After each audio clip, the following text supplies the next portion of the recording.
Welcome to PM Express Business Edition. Government has extended its domestic debt exchange program to try and bring, or call it more of a stakeholder buy-in for this program. But what is the impact of this extension on Ghana's IMF program in order to get everybody on board with respect to this initiative by government? Finance Minister Ken Ofori-Atta is our guest on PM Express Business Edition. Honorable, thank you so much for your time. And how are you doing? Quite well. Let me take the chance to wish you a blessed 2023 and let it be Christ-centered. I think we'll be well. I'm doing well. Amen. Thank you. I mean, you announced an extension of this domestic debt exchange program. Right. The third time. I mean, just want to find out from you, why this extension?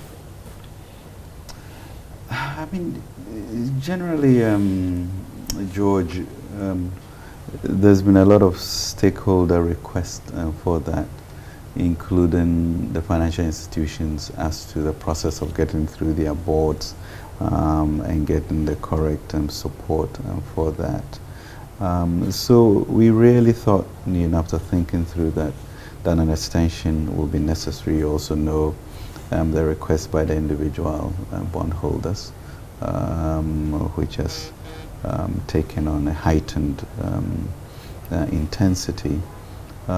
So in terms of bringing people along and ensuring that we also stay within, as you know, getting through the IMF board for approval, we thought it was necessary to give people a little bit more time, listen to various ideas that have come up, try and ensure that we answer them within the remit of ensuring that we stay within the debt sustainability limits.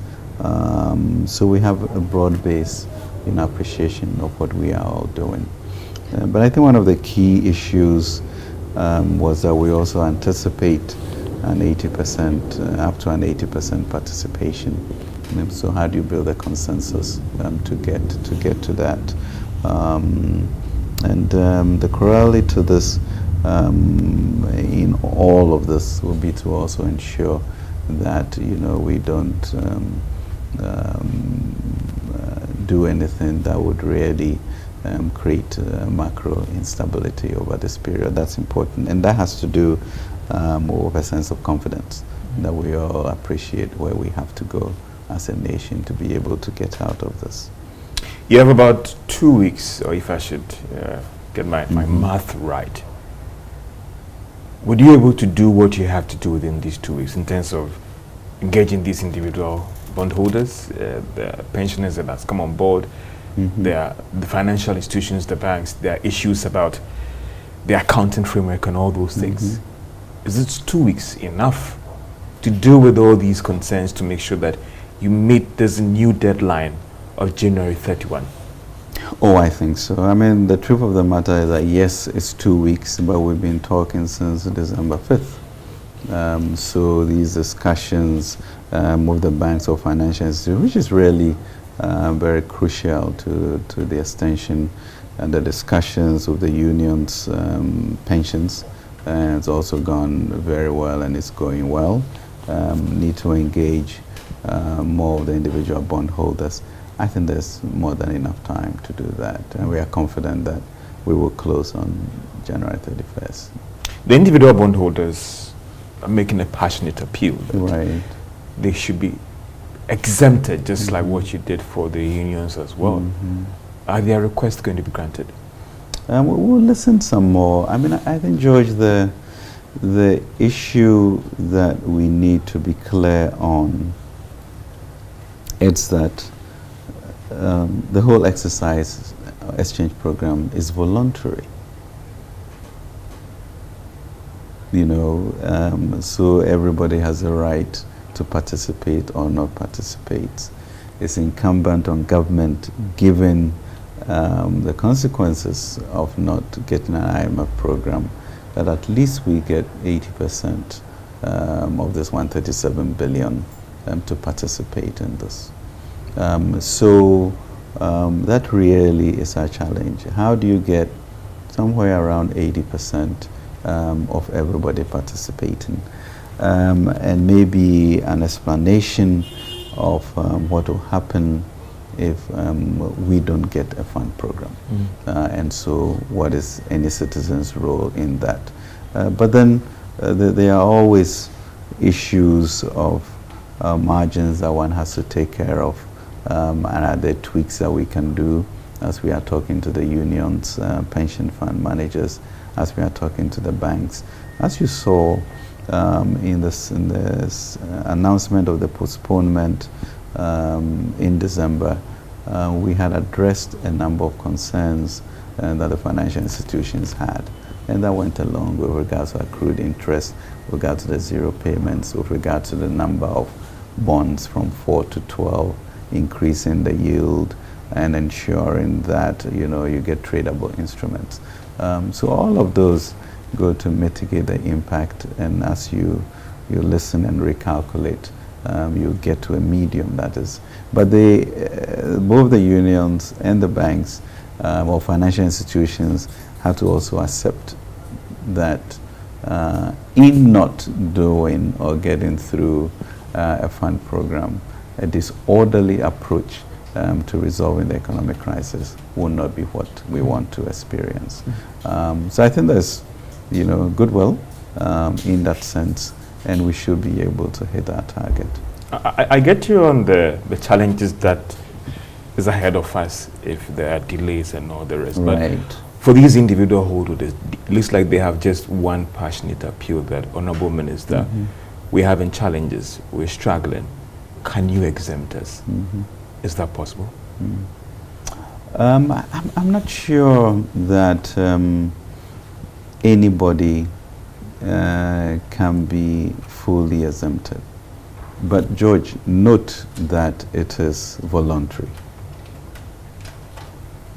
But in one way, we get the understanding that if you don't sign up to this program, if we as a nation in totality fall below what we think is an 80% threshold for signing up, we have a problem. It's not you, George Wiafe, or whatever. The cumulative effect of having a significant proportion of this 137 billion not being tendered in brings the country into jeopardy. And that's really the fact. But within the program itself is what can one do to tweak, make changes, so that there's burden sharing towards achieving a stable economy in the future. So all that we are seeing right now is people speculating of the impact of the debt exchange on their future livelihood. And that we are listening to and saying, what can we do to create a bit of a balance?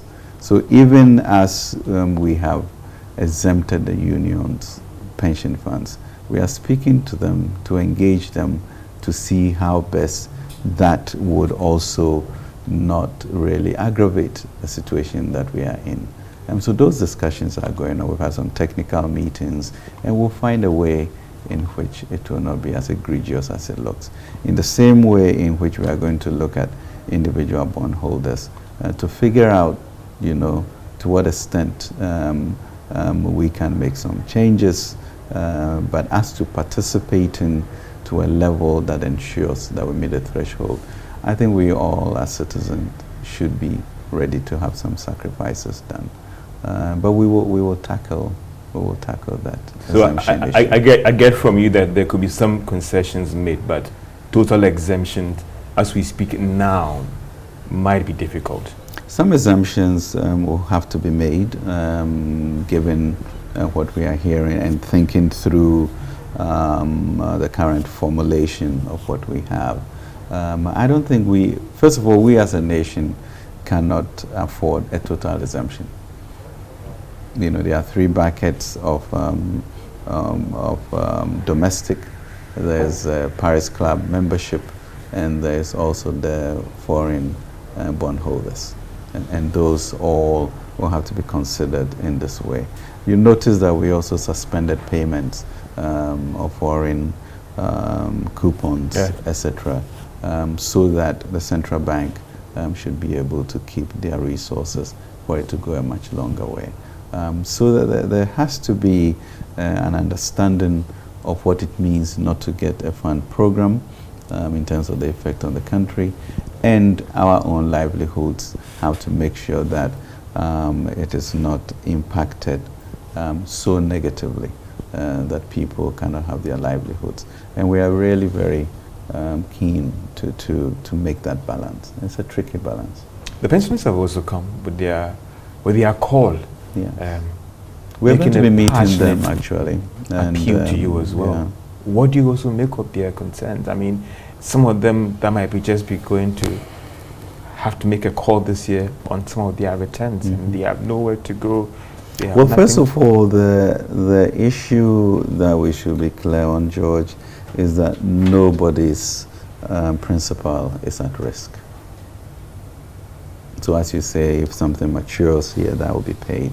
The issue that we are having is how do you recalibrate the whole interest rate regime for this country so that government can afford the interest it pays on its liabilities. And that is what we are talking about, you know. But then, as you mentioned, certain people or pensioners have programmed their life around a fixed coupon of maybe 20% or 25%. Can government afford to continue to pay that? That is not possible. So what in between there can you find a medium that works enough for individuals and works enough for us to still maintain the fund program? Let's come to the concerns, and from every stakeholder that I engage, apart from the banks, you know, which they also had some concerns as well. There appears to be pockets of rejection of this program. Does it raise concerns also about the initial stakeholder engagement as well? Could it have been done better? Or some are saying that with respect to what we are facing right now, it has to do with the engagement before this program fully took off. We are facing these problems because of that.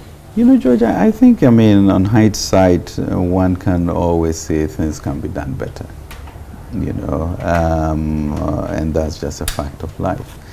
Did we engage enough with individuals that we knew? Yes, we did. Were they in an association or club or whatever? No, they weren't. But you can't live and do policy without engaging individuals, you know. So now we then begin to reshape and mitigate and see how best the balance can be obtained. But I think it should be clear that we all should find a way of supporting it so that we don't get into the type of crisis element or a non-fund program. And how do we manage that is what is going to be the path we take through January 31st. But I'm confident that we have moved a long way with the financial institutions. We'll further engage with the individuals. We'll come to a certain comfortable landing zone. There are questions about even the structure of this program as well, and some are even pushing for a review as well. And again, it comes back again to my question of the stakeholder engagement as well. We have 2 weeks. Can anything be done for any grouping that is even pushing for a review of the structure? Some are saying that if the honorable or government can even pay us something little this year and even spread something, we are willing to come on board. There are questions about the structure of this whole program as well. And how do you respond to those concerns as well? No, legitimate concerns, because there will always be a way in which the structure can be changed. As you saw with the banking institutions, further engagement, and we saw certain changes that we made to the exchange program.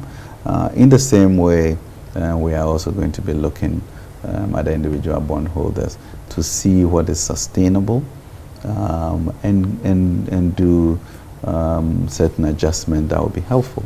But I think once we all acknowledge that this debt exchange program is important for us to get move from the SLA into a fund board decision, then the question becomes, how do we, quote unquote, burden share in the process? And how do we also acknowledge the idiosyncratic livelihoods of people versus the balance of the fund program?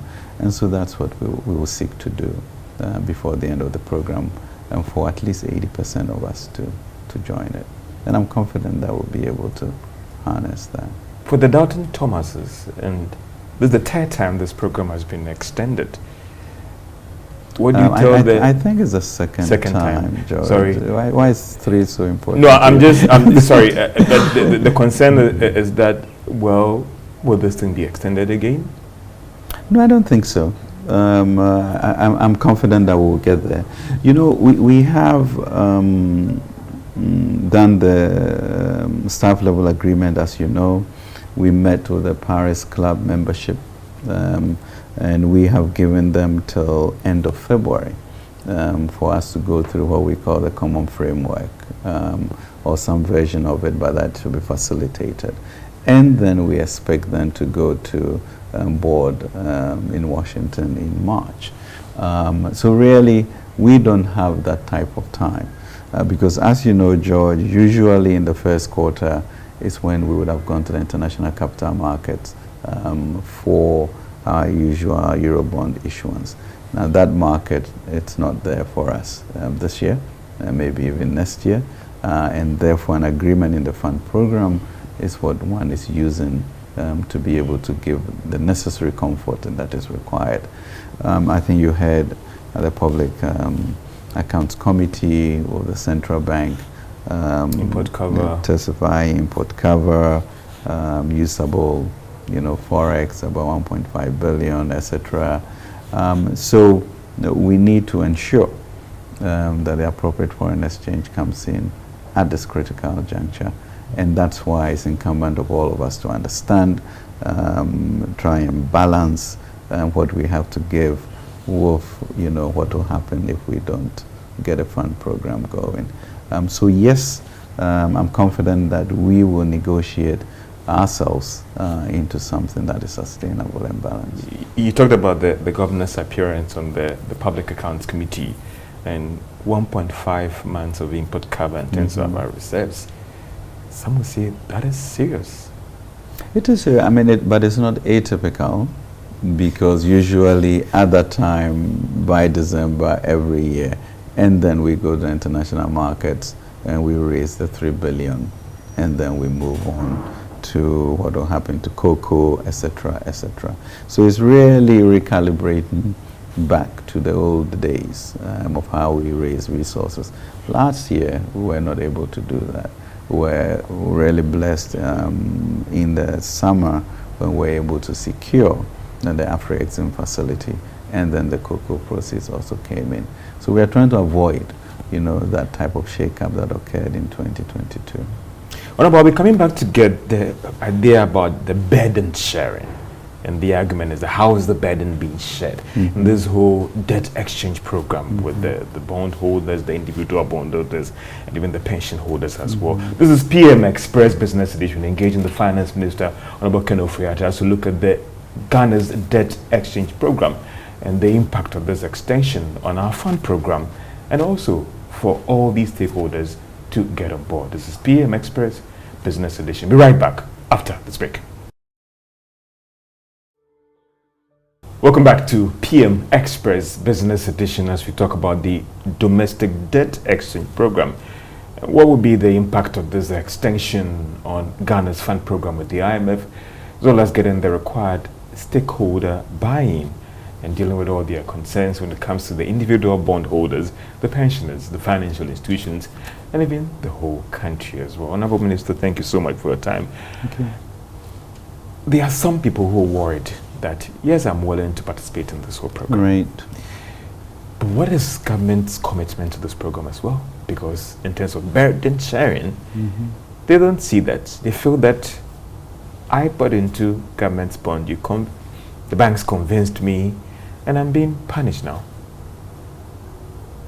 So the question is it a burden sharing or the Yes. sense of punishment that it is?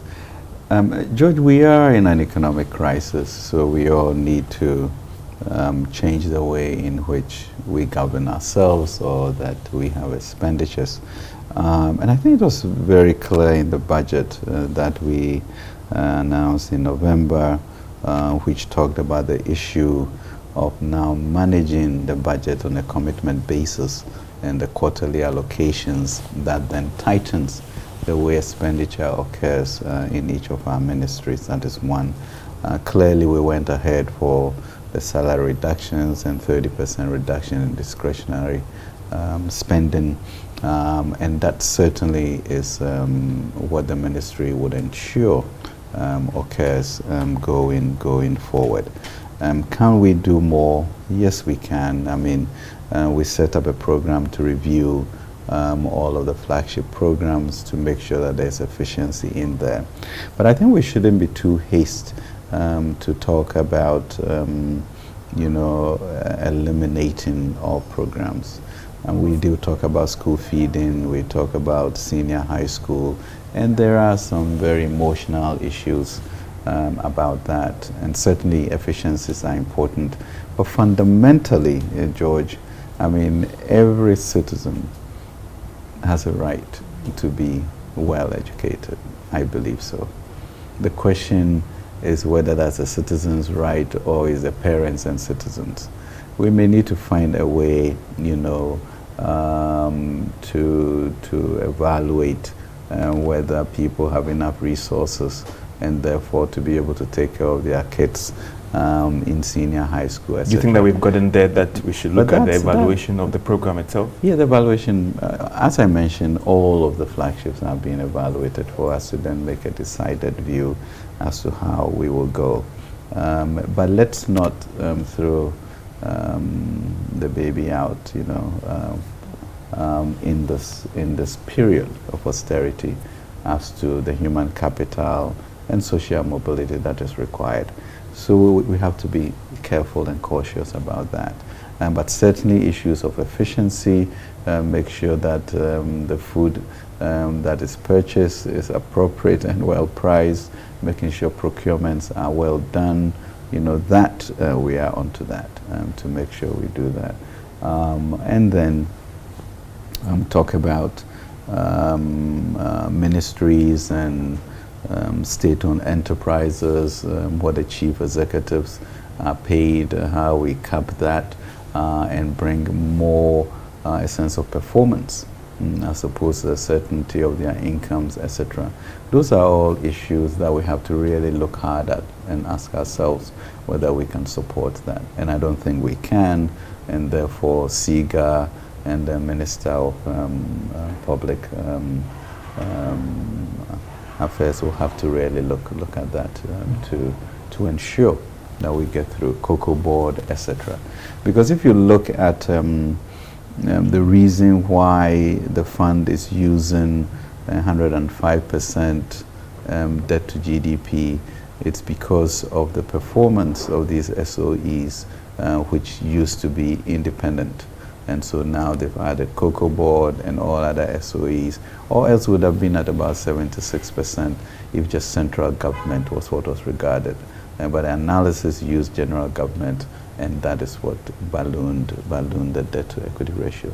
So clearly it's incumbent on us to look at these SOEs and to look at the MDAs, ensure these commitment bases are followed, quarterly allocations are done, and we ourselves as ministers, etc., signaling, reducing the usage of these V8s into salon cars, watching our petrol, etc.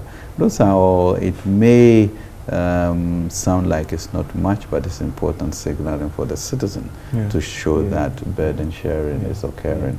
And we here at the Ministry of Finance, in terms of fiscal rectitude, are very clear on the lifestyles that we must lead as leaders and how we then manage our ministries to make sure that there's no excessive expenditure. Again, it comes back to some people trying to quantify these measures that you've already taken in the budget. And they see that it is still not enough, and maybe looking at the challenge that we are in, a lot can be done. The issues about ministers being moved around is the prerogative of the president. But when it comes to the expenditure of the ministries, agencies, so I would say the ball is in your court. There can be further squeeze as well to demonstrate our commitment and to share the burden, because then some are saying that the alternative to this debt exchange program, a partial one, is also government taking some cuts as well. It's more true. aggressive I mean, cuts. George, if you look at, I think we have a 2 to 3% GDP reduction in expenditure, if you look at that. And then, as I mentioned, expenditures are going to be based on commitment basis. So don't go ahead of yourself and, you know, transact certain expenditures. That will not even get through the give-me system. Because if your budget is not there, you can then post requests for that. So that we've now been able to integrate the HRMIS of give-me, and that will help forestall ministers or officers, you know, giving contracts that really the budget can support, so that we get into these arrears and liabilities. And that's important, and we are going to insist on those things. So really, on our part, as a ministry, and the oversight that we are now putting in place, the type of letters that are already gone out, I think we're going to see a very, very different year for our management of fiscal rectitude. I get the austerity that is being championed, but some will look at your budget deficits as well and ask that they don't get that sense of austerity in government, because if you're going to spend more, about 60 or 61 billion, I stand to be corrected, that sense of austerity is not being lived by the government. Maybe the Ministry of Finance is doing it, but the government as an entity, the government as a company, I'm not feeling that. I mean, if you look at all of the MMDAs and the programs that we need to support, they are real livelihoods at the end of the day. This whole outcry that we hear from bondholders, it's because it's partly the issue of whether people are getting appropriate, decent wages and salaries for what they do. And even though I would admit it's not decent, the quantum in the end ends up being quite significant for a percentage of revenue that we have. And that becomes an issue. So how much more can you cut? I mean, if you were to talk to any ministry, I mean, they will be tell you that they are bored at the goods and services that we have allocated to them this year as opposed to the previous year. And all of those things, you know, have seen quite a bit of cut. I'm expecting that with the exchange program, we'll hopefully then be able to reduce the expenditures in our interest charges, and that would really bring our deficit to controllable limits, because we need to still move towards the under 5% in the FRA. Can we cut more? Can we cut more? We will certainly look during the year to be able to adjust, you know, as we get the benefits of the debt program and see. But you can have government coming to a halt, okay? That's important. Work must go on. And you can't do an austerity program and not be conscious of social protection that we have to do. But that has to be done efficiently. But certainly we have a team that is going to continue to be vigilant about what MMD is spent. Is there an alternative to this debt exchange program? What do we have? Essentially, if we look at, you know, globally, you can't have a situation where you are paying 20–25% interest on government issuance and believe that you can, you know, make progress with your macros. So we have to do something with the debt program. First, we have our fiscal adjustments, macro plans, structural changes. You then need a debt program to really get you off this 102% or 5% down to 55 over this landing zone of 2028. We have to get there to reduce that debt. And therefore, between domestic, between Paris Club, and between external bondholders, is what to achieve that.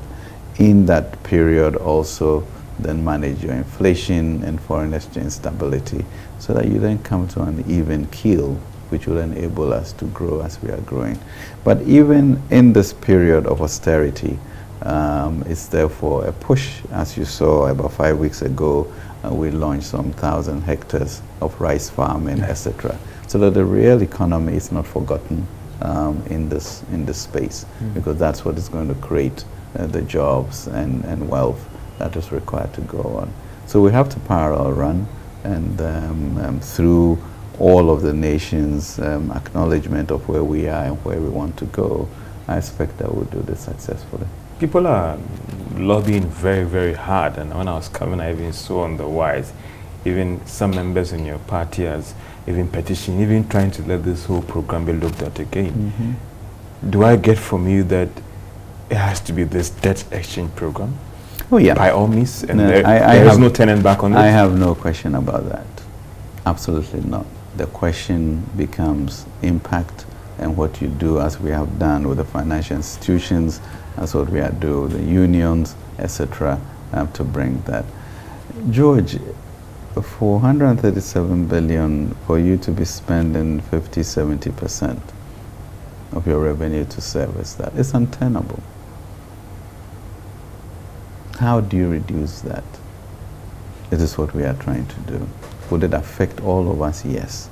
Are there any ways to cushion, such as bringing a financial stability fund to support the institutional basis, looking at the unions, see exactly what you can do with the pension funds, you know, to reduce the impact, going to look at individual bondholders and see how we manage it.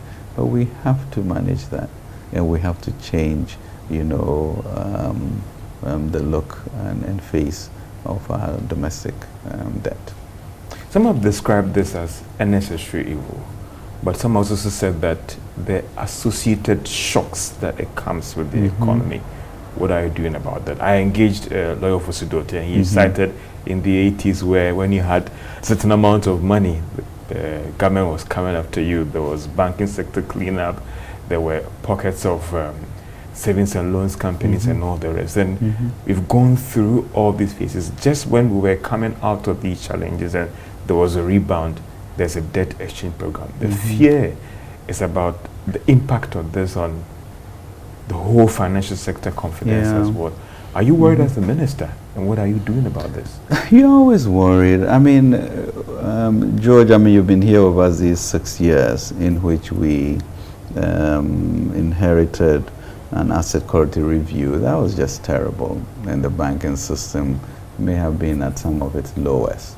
You know, we had to make a strong intervention, spend, you know, quite a bit of money, 25 billion and change, to be able to recreate a banking system that really has been healthy.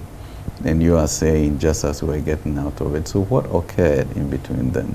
And as those interventions of COVID and the Ukraine experience that we have, now we also use our buffers very strongly during the COVID period, in which, unlike most places, we ended up with, you know, a lot more lives saved than any other places, you know. But given that that has happened, the question then is, how do we get out and know that we've done it before and we can do it again? And that's the path that we are taking. But I think the issue of certain structural reforms, which we are discussing with a lot of people, are also what is really expected of this government. And some hard decisions, including a debt exchange, including reforms, commitment basis for expenditures, etc. How do we look at the ministries? What are we going to do about these flagship programs?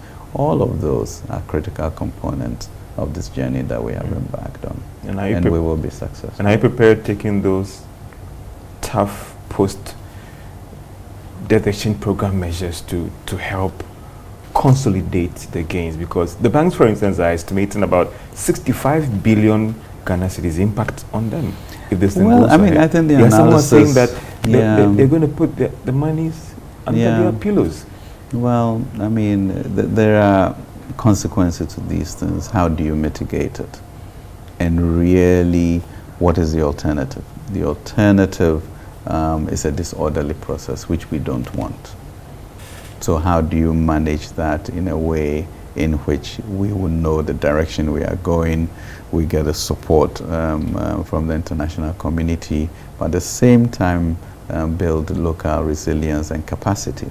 And that's why the issue of farming, etc., industries are going to be key in this period of time, so that we build a country that has more buffers than it has had in the past. Ajua Mensah is a market woman in Mantiman Kebi. She was making good sales. The banks were convincing her to place in these treasury bills and then bonds and all the rest. And for some, they are worried that this thing taking place would force Ajua Mensah to say that, listen, I'm not going to put my money even in the banking system.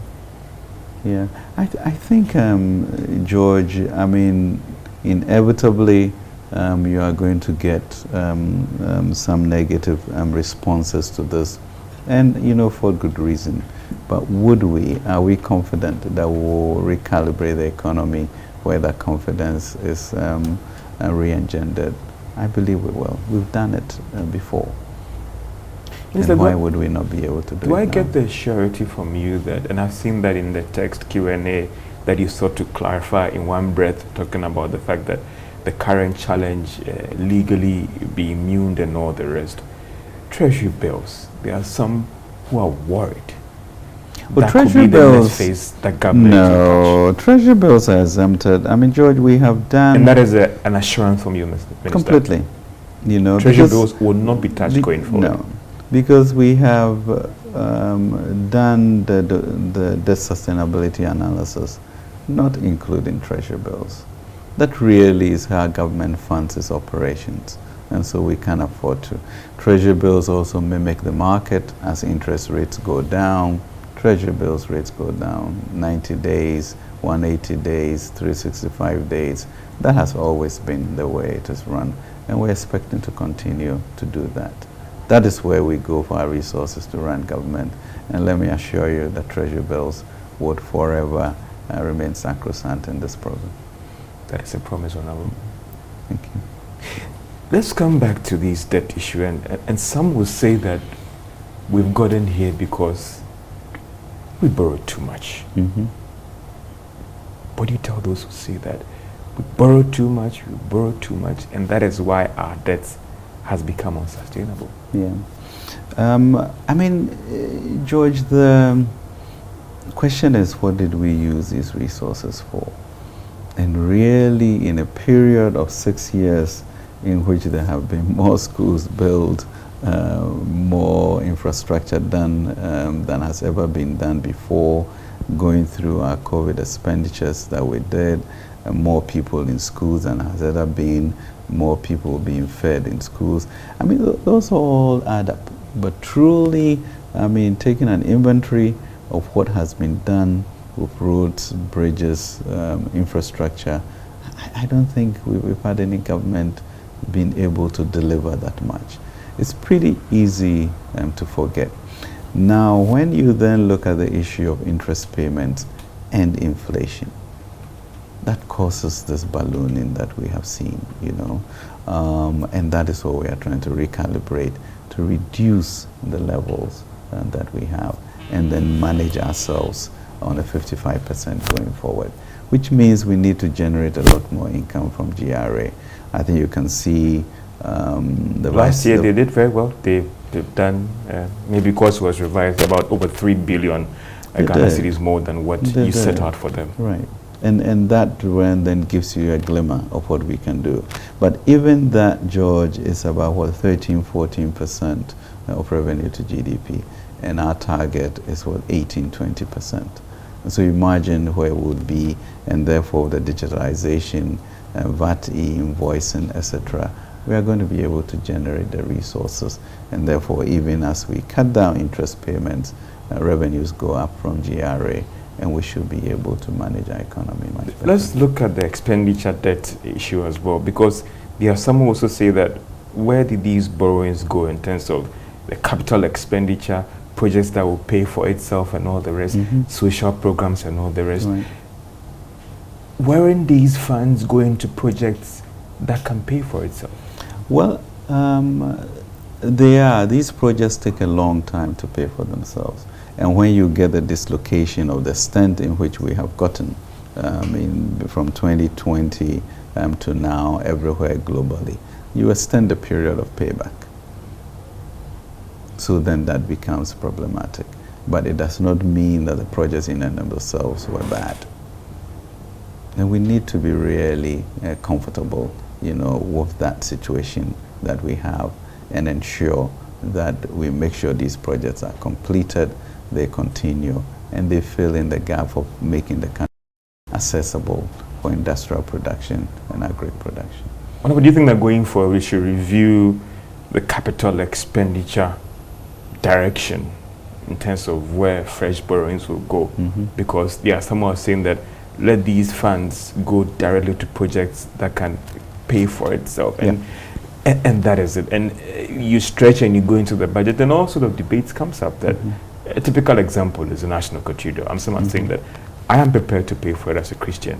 I don't mind paying 1,000 Ghana cedis, 500 Ghana cedis of my personal contribution to this every month. It comes the argument about when taxpayers' money goes into this project.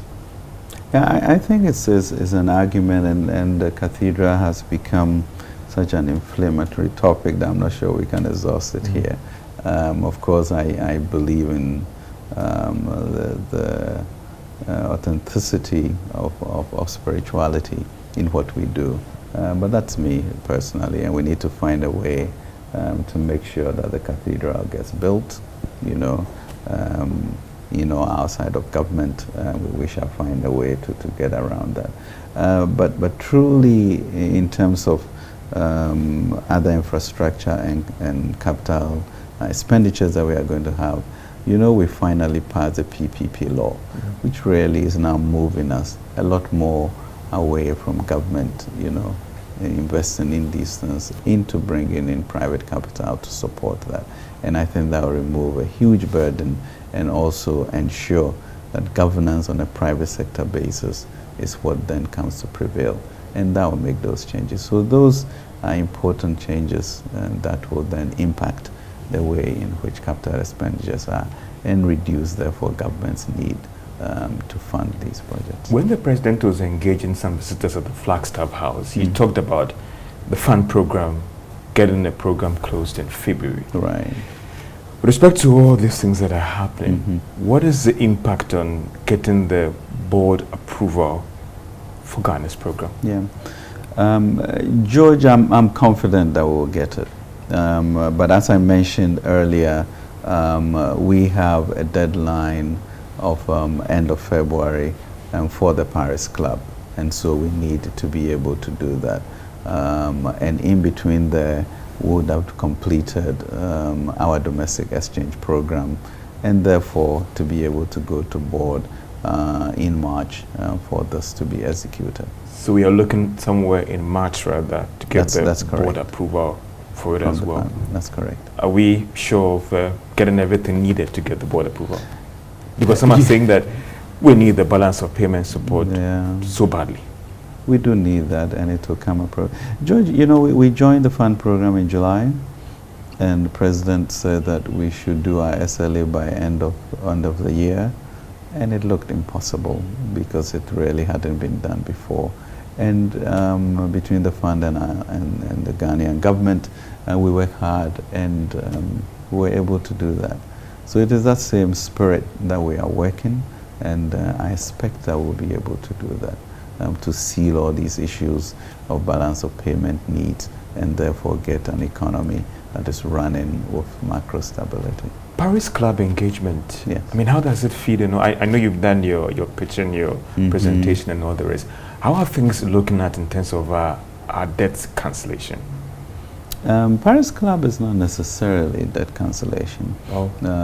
It's a reprofiling of the debt, and basically we are now talking about the flow to look at the interest rates, to look at the maturity period, so that we can ensure that it does not exert any undue influence on that. The issues about debt relief and debt cancellation is a second issue that government will have to confront. And so you have your domestic exchange program, reducing our interest burdens and moving towards 55%. You have your Paris Club and other countries program, which helps, smoothing out the needs for payments. And then you have your external bonds program to reduce, the stock of that, of your exposure during that period. A combination of all of that then leads us into the target zone that we're talking about: 55% debt to equity, debt to GDP, and 18%, sort of debt service over revenue. Help me with some education, please. So the Paris Club engagement is not a debt cancellation, but a debt reprofile? Or help me out, please. Yeah, it is. I mean, at least in the first instance. There are many levels of these things. How do you, because you are looking for financial assurances during this period. So that's an approach that you take. And we have said that if this is not done quickly and we get into this Zambia, Chad, Ethiopia mode, we'll opt out of that. So that is clear that we should do it quickly. That gives comfort to all of these board members of the fund that yes, these development partners are all behind you in that program. And that will also then help us, the debt exchange, domestic, the Paris Club discussions, and then the bond shareholders. From your engagement, are you optimistic that the club would agree to the request that we put before them? I believe so. I believe we make an exceptionally strong case as Ghana, and I think everybody is looking for the demonstration effect from us. We did a SLA in 5 months, and change hasn't been done before, the same way that we're expecting that we'll do this, and also sit with our external bond holders to also look at the future of the country, how to make sure that we protect their investments, but this is a period in which we all have to help. And about to try and wrap up on this interview, again, the bit about fiscal discipline. Right. In 2023. Yeah. What is going to be done in that direction to ensure that as government pushes ahead this debt exchange program, in terms of real fiscal discipline, we see it in every sector, every ministry, as every I mentioned, expenditures, are being cut to the bone, and you can ask from ministry to ministry and they'll confirm that. But more importantly, the issue of now our gift miss and HRMIs, which are computer systems, would really ensure on a commitment basis and a quarterly allocation that you cannot even post what is not in your budget. And that's really important because if you look at the past, you see areas in which certain contracts are signed way beyond budgets. This one will not, the system will not even allow you to. We ourselves as a ministry setting up an oversight committee to make sure that everybody stays within that ambit. And then more importantly, the review that we are doing on these various programs to make sure that efficiencies and leakages, are done with. And then ensuring the GRA, as you say, are now on a trajectory to being able to perform properly, a lot more digitalization, and that is going to help us immensely. So George, I'm pretty confident about that in the future in terms of the idea of burden sharing to get us through the hump. Domestic debt exchange program, we've come up with some changes that we did for the financial institutions. I think that has gone down well. We are also looking at the pensions for the unions. We are making great progress with that. And this week we'll also look at the individual bondholders and see how, because a nation that does not treasure those who have worked for it over a certain period and are old, it's not the nation that you necessarily want to be in. And that therefore is going to guide us in what we do to make sure, as the president always said, that lives and livelihoods are important. We can fix the economy, but we can do that. So it is on that sense of responsibility to at least the aged, the vulnerable that we have. You look at this austerity program that we are having of the fund, and there's clear interventions on social protection, and we cannot lose sight of that. So let's rest assured that this whole thing is voluntary, first of all. I need an 80% target, which means what? I expected that some people may not tender. That's true. You know, are we now telling that, you know, play your part in this thing because government is going to play its part, and that if we get below a certain threshold, it's not good for all of us.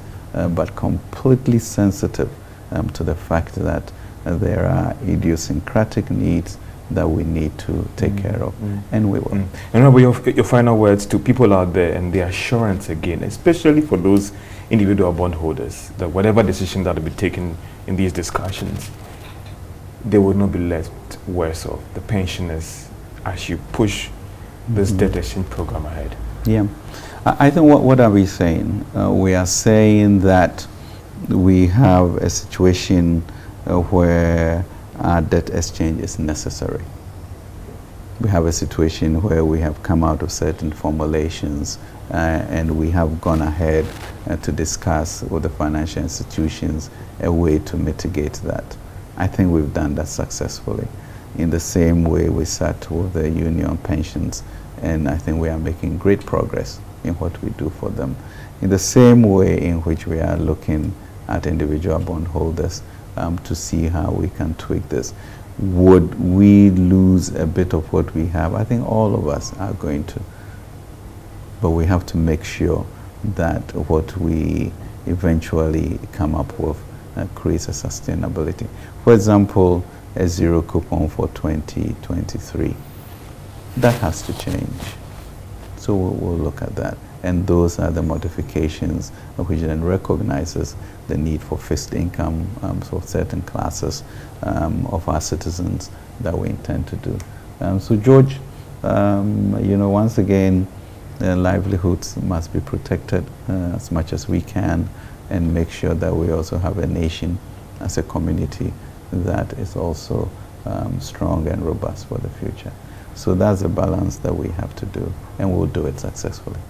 Thank you for your time. And I know the debate will go on in your homes, in your offices, about this debt exchange program and the commitment and the concessions that government is willing to take. This is PM Express Business Edition. I'm engaging the Finance Minister of Republic of Ghana, Honorable Kenneth Furiata. And thank you for your time, and I do appreciate you so much. Thank you very much, and let's have a good year.